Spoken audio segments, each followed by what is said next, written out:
Hello বন্ধুরা, আসসালামু আলাইকুম। অনেকদিন পরে চলে আসলাম আমাদের বাড়িতে সুন্দর প্রাকৃতিক নদী নালা খাল বিল সবই আছে। এই যে নৌকা দিয়ে পার হবে এখন।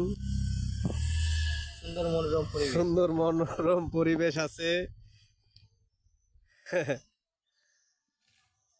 এই যে নৌকা ছেড়ে চলে গেল এখন। লোক কিন্তু ছোটবেলায় কত গোসল করছি নদীতে, এখন বড় হয়ে গেছে, এখনো গোসল করতে মনে চায়। করবো, আর কয়দিন পরে গোসল করবো। এখনই আসবো, কালকে আল্লাহ বাঁচাইলে কালকে গোসল করবো। এই যে লাভ দিতেছে, হ্যাঁ ছোটবেলার সেই স্মৃতি এখনো মনে পড়ে। কারা কারা ছোটবেলায় এরকম আনন্দ উল্লাস করছেন কমেন্ট করে জানাবেন। ধন্যবাদ। দেখুন কি আরামের গোসল, আমারই মন চাইতেছে পানিতে এখন নামে একটু গোসল করি। ভাই বন্ধুরা সবাই একটু সাপোর্ট করে দিবেন আমাকে। এই যে ছোটবেলা কত সুন্দর এরকম গোসল করছি, খেলা করছি।